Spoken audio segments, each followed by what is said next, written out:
Assalamualaikum warahmatullahi wabarakatuh. Baik, saya akan menjelaskan apa sih itu obat rifamycin, dari manfaat dan cara kerjanya. Langsung, yang pertama, pengertian dari obat rifamycin ini adalah antibiotik kuat dari kelas rifamycin yang digunakan terutama untuk mengobati tuberkulosis dan invasi bakteri lainnya seperti Mycobacterium leprae.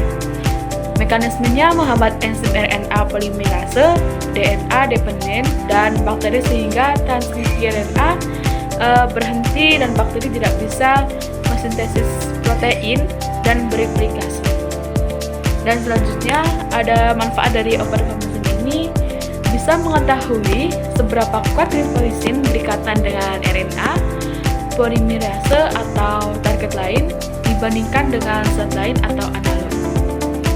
Dan untuk mengidentifikasi residu protein yang penting dalam interaksi guna memahami resistensi atau optimasi obat. Baik, untuk selanjutnya mari kita lihat gambarnya untuk mengetahui cara kerja dari obat rifamycin ini. Untuk tahap pertama, penetrasi ke dalam sel bakteri. Rifamycin memiliki sifat lipofilik atau larut lemak sehingga mampu menembus membran sel bakteri, termasuk dinding kaya lipid milik Mycobacterium tuberculosis.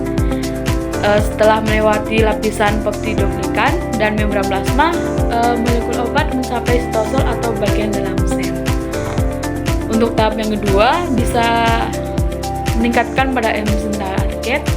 Di dalam sitoplasma, rifamycin secara spesifik menempel pada subunit beta dari DNA dependen RNA polimerase atau enzim yang membuat RNA dari DNA. Ikatan ini kuat dan selektif, hanya menyerang enzim bakteri bukan enzim manusia.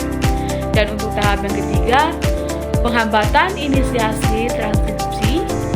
Normalnya polimerase akan menempel pada DNA, membuka helix DNA dan memulai pembuatan RNA atau mRNA. Rifamycin menutup saluran keluarnya RNA atau RNA eksternal sehingga proses pembentukan mRNA berhenti sejak awal.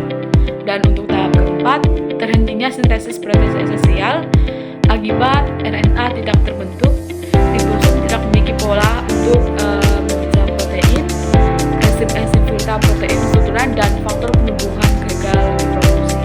Dan untuk yang terakhir, tahap kelima, kematian bakteri atau efek interstisial.